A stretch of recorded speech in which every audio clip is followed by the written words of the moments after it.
믿음의 이유라는 제목으로 함께 주의 말씀을 나누겠습니다. 네, 여러분, 이곳에 모인 모든 우리 청년들은 그리스도인으로서 현대 사회를 살아가고 있습니다.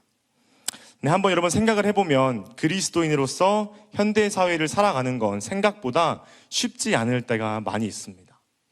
그리고 생각보다 우리가 교회 문 밖을 열고 나가면 우리가 예배하는 행위들, 우리의 신앙적인 행위들이 세상 속에서 어색하게 느껴질 때가 분명히 있는 것 같아요.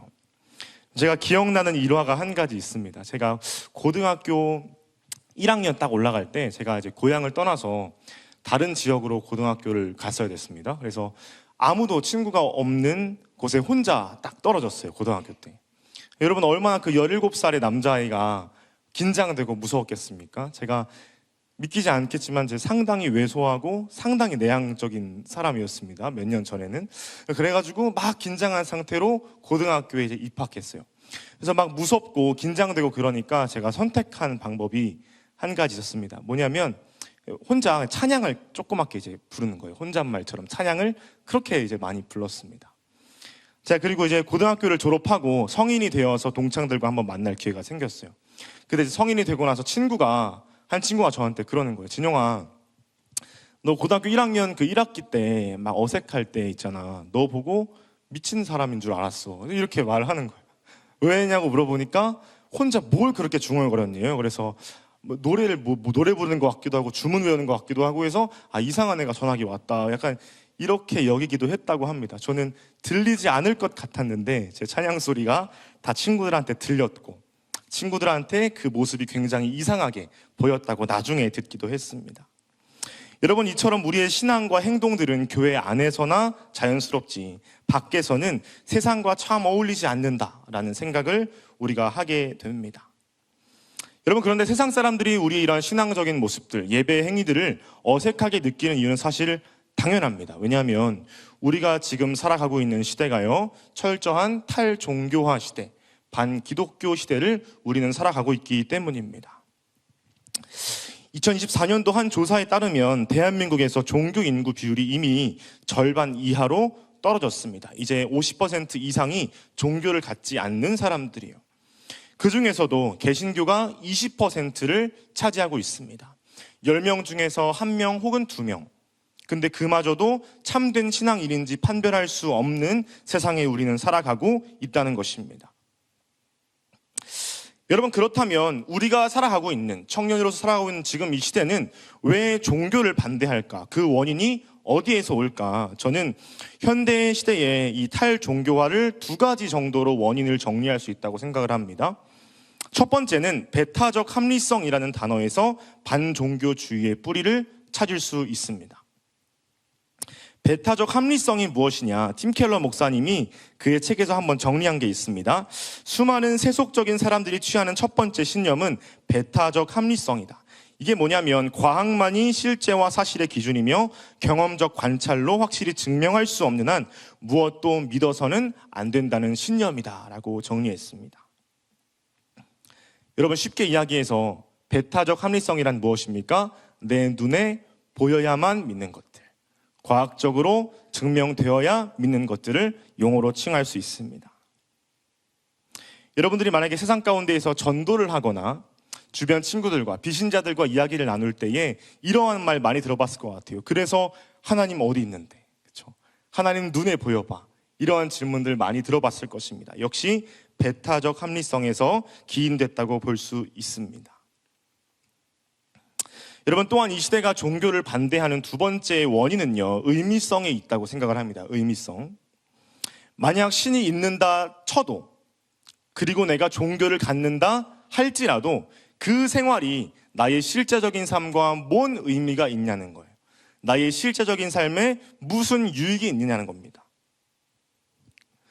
팀 켈러 목사님이 또 이렇게 한번 정리했습니다. 삶이 무의미하게 느껴진다는 말은 좋은 직장, 가족, 친구, 편안한 물질적 생계수단 등이 없다는 뜻이 아니다. 모든 활동이 무엇을 위한 것인지 모르겠다는 뜻이다. 그러므로 삶의 의미가 있으려면 생활의 전반적인 목적도 필요하고 자신이 외부에 유익을 끼쳐 변화를 낳고 있다는 확신도 필요하다라고 정리했습니다. 여러분, 우리는 살아가면서 의미를 찾고 의미를 부여하는 존재들입니다. 나의 인생에 그것이 도움이 되거나 나의 인생에 그것이 변화를 가져올 만하다고 판단되면 받아들이는 것이 현대사회라는 것이죠. 여러분, 같은 의미에서 종교를 선택하는 것도 결국 의미성에 따라 갈릴 수밖에 없다는 겁니다. 여러분, 이처럼 이 두 가지의 이유, 배타적 합리성과 의미성 두 가지 원인을 놓고 본다면 이 현대 사회는 정말 철저한 탈종교화 시대이고요, 반기독교 시대라는 것을 알 수가 있습니다. 유명한 반기독교자이죠. 리처드 도킨스의 만들어진 신이라는 책에 있습니다. 혹시 읽으신 분들이 계실지 모르겠지만 정말 하나님과 기독교에 대해서 신랄하게 비판하고 있는 것을 보게 됩니다. 저도 전문은 읽지 못했고 서문만 읽었는데 너무 마음이 아파가지고 이제 F거든요. 그래서 어떻게 이런 말을 하나님한테, 이런 표현들이 막 적혀 있습니다. 근데 중요한 건 뭐냐, 저 책이 2006년도에 발간이 되는데 51주, 그러니까 1년 동안 베스트셀러에 올라와 있었습니다. 뉴욕에서요. 그러니까 이미 현대사회 사람들은 하나님이 없다라는 논증을 최고의 이성적인 논증으로 여기는 시대, 우리가 살아가고 있다라는 것입니다. 지금 시대는 증명되지 않으면 믿지 않고요, 의미가 없으면 믿지 않습니다. 여러분, 저는 당연히 여기에 모인 우리 청년부 여러분들은 첫 번째 원리, 배타적 합리성에 해당하지는 않는다고 생각합니다. 하나님을 눈에 보여야만 믿는 사람들은 없다고 생각해요. 그런데 두 번째 이유, 의미성에 대해서는 우리가 한번 깊게 고민할 필요가 있다라는 겁니다. 하나님을 믿는 것이 나의 삶에 무의미하다고 여기는 태도, 아니면 하나님을 믿는 것이 나의 삶에 변화를 가져오기 때문에 믿는 사람들, 이러한 것들은 우리도 똑같이 고민해 볼 필요가 있다는 것입니다. 여러분, 그러면 오늘 본문은 우리에게 어떤 이야기를 하고 있는가 함께 살펴보면서 우리의 믿음을 점검하는 시간이 되면 좋겠습니다. 우리가 읽은 예레미야 2장은요, 하나님께서 예레미야를 선지자로 부르십니다. 그리고 남유다라는 국가에 하나님의 경고를 전달하도록 주님께서 역사하세요. 그런데 그 경고의 내용이 심상치 않습니다. 우리 5절 말씀 함께 읽어볼까요? 5절 시작. 나 여호와가 이와 같이 말하노라. 너희 조상들이 내게서 무슨 불의함을 보았기에 나를 멀리하고 가서 헛된 것을 따라 헛되이 행하였느냐. 하나님은 지금 예레미야 입술을 통해서 남유다 백성들을 경고하시는데요, 그 표현이 너무 가슴 아픈 표현입니다. 너희들이 나에게서 어떠한 불의함을 보았길래, 너희들이 나에게서 어떠한 부족함을 보았길래, 너희들이 나에게서 어떠한 문제점을 보았길래 나를 떠났니? 하나님은 이렇게 물어보시는 겁니다. 여러분, 그리고 하나님은 남유다 백성들이 헛된 것을 따라 헛되이 행하였다고 분명히 경고하세요. 그 헛된 것이 무엇인가? 오늘 본문 6절부터 8절 말씀입니다. 한 번 더 읽어보겠습니다. 6절부터 8절입니다. 시작. 그들이 우리를 애굽 땅에서 인도하여 내시고 광야 곧 사막과 구덩이 땅, 건조하고 사망의 그늘진 땅, 사람이 그곳으로 다니지 아니하고 그곳에 사람이 거주하지 아니하는 땅을 우리가 통과하게 하시던 여호와께서 어디 계시냐 하고 말하지 아니하였도다. 내가 너희를 기름진 땅에 인도하여 그것의 열매와 그것의 아름다운 것을 먹게 하였거늘 너희가 이리로 들어와서는 내 땅을 더럽히고 내 기업을 역겨운 것으로 만들었으며 제사장들은 여호와께서 어디 계시냐 말하지 아니하였으며 율법을 다루는 자들은 나를 알지 못하며 관리들도 나에게 반역하며 선지자들은 바알의 이름으로 예언하고 무익한 것들을 따랐느니라. 여러분, 이 말씀에서 공통적으로 등장하는 표현이 있습니다. 여호와께서 어디 계시냐라는 질문을 남유다 백성들이 안 했다라는 거예요. 하나님을 찾지 않았던 시대를 하나님 말씀하십니다. 여러분, 지금 남유다는요, 사실 정치적으로 큰 위험에 빠져 있는 상황입니다. 이미 북이스라엘은 아수르의 점령을 당했고요, 그 영향 때문에 남유다도 국가적으로 전복될 만한 위기에 처해 있었습니다. 뿐만 아니라 주변의 강대국이었던 바벨론, 이집트, 이러한 국가들이 남유다를 집어삼키려고 공격을 준비하고 있었던 위기 상황이었습니다. 여러분, 그런데 그들은 하나님을 찾지 않았다라는 거예요. 위기 상황 가운데에서, 어려운 상황 가운데에서 하나님이 어디 계시냐라고 묻지 않았다라는 겁니다. 이들의 선택은 8절 말씀에 나와 있듯이 하나님을 대신하여 바알에게 기도하고 바알의 이름으로 예언하는 것이었다고 오늘 말씀은 경고합니다. 한번 사진을 좀 보여주시면, 여러분 고대 근동에서 있잖아요. 바알은 아주 지배적인 이방신이었잖아요. 여러분 잘 아시는 것처럼 바알은 대부분의 고대 근동 국가들이 숭배했던 우상이었습니다. 여러분, 그런데 바알에게는 어떠한 능력이 있다고 여겨졌습니까? 바알은 비와 폭풍을 주관하는 남신이었습니다. 그래서 바알을 숭배하면 우리 땅에 풍년이 일어날 거야 라는 기대감을 갖고 고대 근동 국가들이 숭배했습니다. 그런데 문제는 뭐냐, 여러분, 하나님을 섬겨야 하는 남유다 백성들도 바알 남신을 숭배했다는 것입니다. 여러분, 또한 남유다 백성들은 이시타르라고 하는 여신 우상을 숭배했어요. 예레미야 7장 18절에 보면 이들이 하늘의 여왕을 숭배했다라고 되어 있는데, 그 여왕이 바로 이시타르 우상입니다. 두 우상 마찬가지로 모두 풍년을 상징하는 여신이었어요. 여러분, 결국 남유다 백성들이 하나님을 버리고 바알과 이시타르 우상을 숭배한 이유, 그것이 어디에 있는가? 그들이 우리에게 풍년을 가져다 주기 때문에, 그들이 나의 필요를 채울 것 같기 때문에, 그들이 나의 결핍을 채울 거라고 생각하기 때문에 숭배했다는 거예요. 즉 물질적인 풍요를 얻게 될 것이란 기대가 바알과 이시타르를 숭배하도록 이끌었다는 것입니다. 여러분, 뿐만 아니라 남유다 백성들이 자행했던 헛된 일이 한 가지 더 있습니다. 뭐냐면요, 이방 국가들을 의지하는 것이었어요. 예레미야 2장 18절부터 19절 말씀에 보면 이렇게 되어 있습니다. 내가 시올의 물을 마시려고 애굽으로 가는 길에 있으면 어찌 됨이며, 또 내가 그 강물을 마시려고 아수르로 가는 길에 있으면 어찌 됨이냐. 내 악이 너를 징계하겠고 내 반역이 너를 책망할 것이라. 그런즉 내 하나님 여호와를 버림과 내 속에 나를 경외함이 없는 것이 악이요 고통인 줄 알라. 주 만군의 여호와의 말씀이니라. 여러분, 하나님을 숭배하지 않고 하나님을 섬기지 않고 이방 국가들에게 의지했던 것 역시 무엇을 의미합니까? 정치적으로 혼란스러운 상황 가운데에서 하나님보다는 다른 이방 국가를 의지하는 것이, 다른 강대국을 의지하는 것이, 사람의 힘을 의지하는 것이 문제를 해결할 수 있는 방법이라고 여겼기 때문입니다. 여러분, 이렇게 남유다는요, 우상을 숭배함으로 헛되게 살았고요, 이방 국가들을 의지함으로써 헛되게 살았습니다. 그리고 반복해서 말씀드리지만 그들이 하나님을 버리고 다른 것을 선택했던 가장 중심된 이유는 무엇입니까? 그들이, 우상들이, 이방 국가들이 나의 삶에 필요를 채워주기 때문에, 나의 삶에 의미가 있다고 생각하기 때문에 의지하고 숭배했다는 것입니다. 여러분, 그래서 오늘 본문에서는요, 하나님이 남유다 백성의 그 헛된 죄악이 두 가지라고 분명히 말씀하십니다. 우리 13절 말씀 함께 읽어보면 좋겠습니다. 13절 시작. 내 백성이 두 가지 악을 행하였나니 곧 그들이 생수의 근원되는 나를 버린 것과 스스로 웅덩이를 판 것인데 그것은 그 물을 가두지 못할 터진 웅덩이들이니라 라고 되어 있습니다. 여러분, 하나님께서는요, 자신이 생수의 근원이시라고 말씀하세요. 모든 필요를 채울 수 있는 분이 하나님이라고 말씀합니다.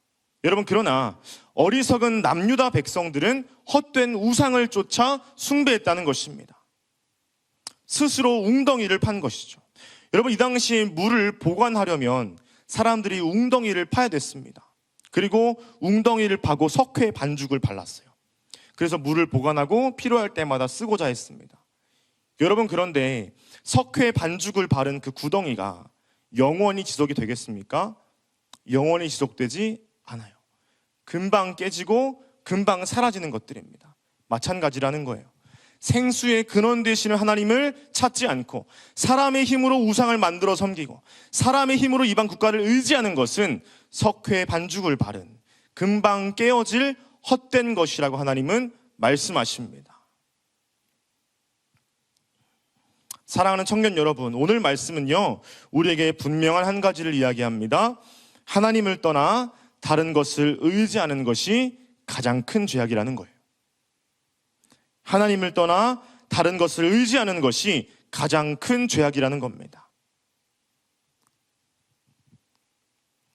예레미야는 하나님이 우리의 인생의 모든 필요를 채우실 분, 우리를 보호하실 분이라고 선포하지만 그 사실을 알고 있음에도 하나님을 떠난 남유다 백성들은 하나님의 강한 질책과 경고를 받을 수밖에 없던 것입니다.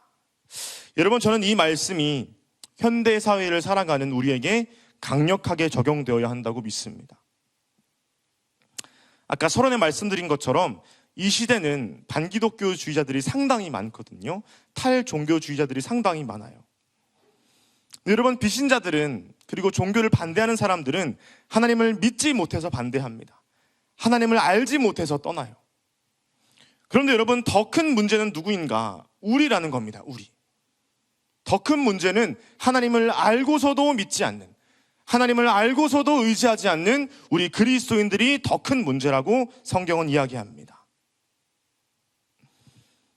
여러분, 우리 역시 하나님을 알면서도 다른 것을 의지할 때가 얼마나 많은지 모릅니다. 우리가 구약시대에만 바알을 숭배했다고 생각을 하지만 여러분, 그렇지 않습니다. 지금 이 시대를 살아가는 청년들, 이 시대를 살아가는 그리스도인들에게 바알이 얼마나 많은지, 이방 국가들이 얼마나 많은지 모릅니다. 생수의 근원 되시는 하나님을 바라보지 못하고 다른 요소가 나를 채울 것이라고, 다른 요소가 나를 만족시켜 줄 것이라고 여길 때가 얼마나 많은지 모릅니다. 팀 켈러 목사님의 책 중에 내가 만든 신이란 책의 서론에서는요, 현대시대의 우상숭배를 이렇게 기록합니다. 우상이란 무엇인가? 무엇이든 당신에게 하나님보다 더 중요한 것이다. 무엇이든 하나님보다 더 크게 당신 마음과 생각을 차지하는 것이다. 하나님만 주실 수 있는 것을 다른 데서 얻으려 한다면 그게 바로 우상이다. 무엇이든 워낙 당신 삶의 중심이자 필수여서 그것 없이는 살아갈 가치를 느끼지 못한다면 그게 바로 가짜 신이다. 우상은 마음을 지배함으로 당신은 생각할 것도 없이 열정과 에너지, 돈과 정서적 자원을 거기에 쏟을 수 있다. 가정과 자녀, 직업과 돈벌이, 성취와 평론가의 호평, 체면과 사회적 지위가 다 우상이 될 수 있다라고 정리했습니다. 여러분, 저는 우리가 이 시간 스스로를 좀 돌아보면 좋겠습니다. 한 가지 질문을 우리에게 던지면 좋겠는데, 나는 왜 하나님을 믿고 있는가? 이 질문을 스스로에게 던지기를 소망합니다. 여러분, 여기에 대한 이유가 명확해야 한다고 성경은 이야기하거든요. 여러분, 혹시 하나님을 믿고는 있는데 나의 삶에 주어질 필요나 만족 때문에 믿고 있는 분 계십니까? 하나님께서 나에게 이것저것을 주시기 때문에 믿는 분 계십니까? 그러한 태도는 남유다 백성들의 죄악과 다를 바가 없다고 성경은 이야기합니다. 여러분, 또한 일상 속에서 반대로 하나님을 전혀 찾지 않는 분 계십니까? 일상 속에서. 이 말은 무엇입니까? 이미 나의 삶의 필요가 다 채워져서 하나님이 필요가 없는 상태인 것입니다. 이러한 삶 역시 하나님을 나의 필요에 따라 찾기도 하지만 필요에 따라 버리기도 하는 심각한 죄악이라고 오늘 예레미야 선지자는 우리에게 경고합니다. 여러분, 그렇다면 우리는 왜 하나님을 믿어야 할까요? 왜? 나의 필요 때문에 하나님을 믿는 게 아니라면 여러분, 우리는 무엇 때문에 하나님을 믿고 신앙생활을 해야 합니까? 저는 이에 대한 답이 오늘 본문에 명확히 나와 있다고 믿습니다. 우리 오늘 본문 1절과 2절 말씀인데요, 우리 함께 같이 읽어보겠습니다. 시작. 여호와의 말씀이 내게 임하니라 이르시되 가서 예루살렘의 귀에 외칠지니라. 여호와께서 이와 같이 말씀하시기를 내가 너를 위하여 내 청년 때의 인애와 내 신혼 때의 사랑을 기억하노니 곧 씨 뿌리지 못하는 땅 그 광야에서 나를 따랐음이니라. 여러분, 저희가 지금까지 살펴본 예레미야서 말씀이 무엇입니까? 예레미야 선지자의 입술을 통해서 남유다를 강하게 질책하십니다. 강하게 혼내세요. 생수의 근원이 난데 너희가 버리고 떠났다고 하나님 경고하십니다. 여러분, 그런데 이 긴 경고에 앞서서 하나님 무엇을 먼저 말씀하십니까? 하나님 말씀이 뭐예요? 내가 너의 청년 때의 사랑과 신혼 때의 사랑을 기억하고 있다라고 주님 말씀하십니다. 여러분, 성경에서 하나님은요, 이스라엘 백성과 하나님 자신을 늘 한 가지 관계로 설정하세요. 어떤 관계입니까? 부부 관계, 그렇죠? 사랑의 관계라고 설정하세요. 신혼 때의 뜨거운 사랑 관계처럼 묘사하십니다. 하나님은 우리의 신랑 되시고 나는 주님의 신부 되는 관계, 신혼 때의 뜨거운 사랑 관계를 하나님 묘사하세요.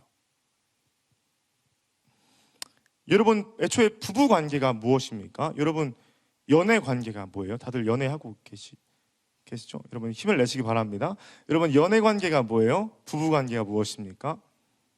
부부 관계나 연애 관계는 여러분, 필요 때문에 설정되지가 않거든요. 그렇죠? 부부 관계는 나에게 뭔가가 이득이 있어서 이루어지는 관계가 아닙니다. 내가 이만큼 했으니 너도 이만큼 해줘 라는 건요, 계약 관계라 그러죠. 부부 관계라고 하지 않습니다. 여러분, 하나님과 우리의 관계도 마찬가지라는 거예요. 여러분, 우리는 하나님이 우리에게 무엇을 주시기 때문에 믿는 사람들이 아니거든요. 하나님이 나의 필요를 채워주시기 때문에 믿는 존재들이 아닙니다. 하나님과 우리는요, 함께 있지 않으면 견딜 수 없을 정도의 뜨거운 사랑 관계가 우리와 하나님과의 관계인 줄 믿습니다. 사랑하는 청년 여러분, 오늘 말씀은 하나님께서 우리에게 다시금 하나님을 향한 첫사랑을 회복할 수 있도록 말씀해 주십니다. 내가 지금 당장 나의 필요를 채워줄 것이라 여겼던 세상의 다른 가치들을 쫓고 있었다면 하나님은 그런 헛된 것을 의지하지 말라고 분명히 말씀해 주십니다. 우리를 너무나 사랑하셔서 그의 아들을 죽이시기까지 사랑하신 하나님을 바라보고 의지하는 것이 우리에게 회복되어야 할 첫사랑이라고 하나님 말씀하십니다. 여러분, 그래서 사도 요한은 사랑이 결국 우리의 믿음을 가능하게 한다고 요한 1서 말씀에서 고백합니다. 하나님이 우리를 사랑하시는 사랑을 우리가 알고 믿었노니 하나님은 사랑이시라. 사랑 안에 거하는 자는 하나님 안에 거하고 하나님도 그의 안에 거하시느니라. 아멘. 여러분, 이 말씀을 묵상하면서 여러분 스스로의 믿음과 신앙생활을 점검하기를 소망합니다. 나는 왜 하나님을 믿고 있는가? 나는 왜 교회에 다니고 있는가? 나는 왜 주일마다 신앙생활하고 있는가? 나는 왜 교회에서 봉사와 섬김을 하고 있는가? 여러분, 이 모든 질문에 대한 답이 나에게 뭔가가 주어지기 때문에 혹은 나의 필요를 채워주시기 때문이라면 이 시간 회개하고 돌이켜야 합니다. 여러분, 우리의 믿음의 이유는 단 한 가지, 우리가 하나님을 사랑하기 때문에, 하나님이 우리를 사랑하시기 때문에 이 한 가지인 줄 믿습니다. 여러분, 혹시 이곳에 앉아있는 분들 가운데 하나님을 사랑하는 것이 대체 무엇인지 모르겠는 분들도 있을 것 같아요.